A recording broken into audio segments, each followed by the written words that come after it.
Hello guys! Welcome back to my channel! For how many years, Char? Days lang pala. Andito kami sa Villa Iluminada. Ay, mula pala ito, hindi to villa. Ito siya. Yan. Mula siya, Mula de Iluminada. Bagong gawang resort dito sa Del Pilar. Ay, sa San Felipe pala.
Ay, pumalit na sa CR. Servant, mga KNPAP po. Opo. Ay po, alauna na po siguro, no? Pwede po tayo dito, mga kapatid. Pwede po? Kumbaga, yung pong teatro, kabataan po yun. Yung ating mga buhay, yung ating PBC, kabataan po yun. Kaya po siguro medyo, gaya po na natin, may awit na agad yung mga choir natin ngayon po. Anyway, localist na po nga Assumption. Maganda na yung mga KNC, Kids and Kids.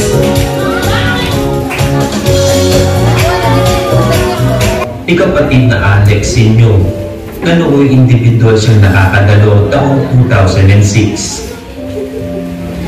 Karamihan ng kapatid sa lugar ng Assumption ay naghahanap buhay sa gabi.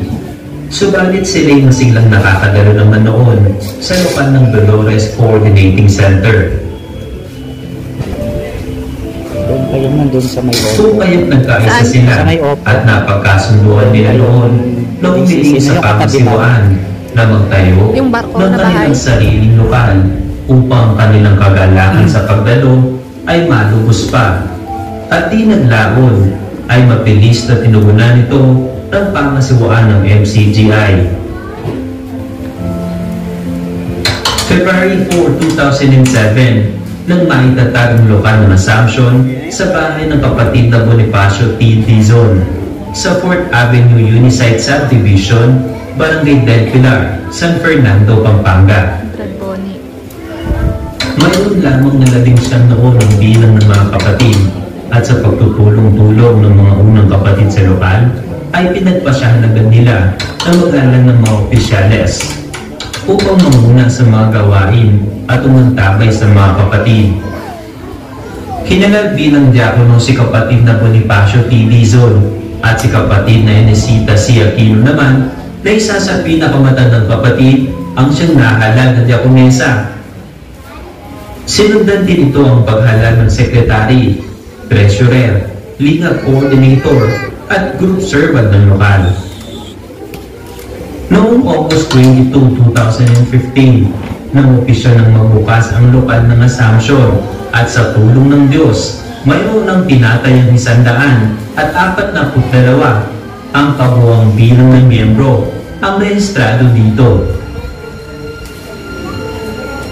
Sa patuloy na pagsisikap at masiglang paggawa ng mga kapatid sa lokal, di nagtagal ay nagkaroon ng mga iba't ibang gawain sa lokal tulad ng mga Bible study, mass indoctrination, MCGI feeding program, at marami pang iba.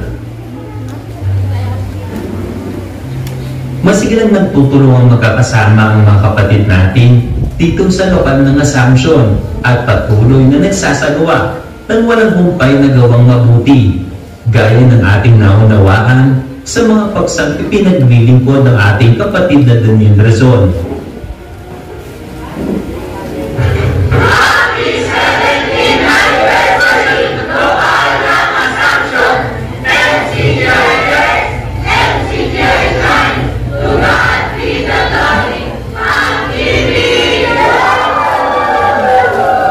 Milyong salamat sa Diyos. Pag-ibig.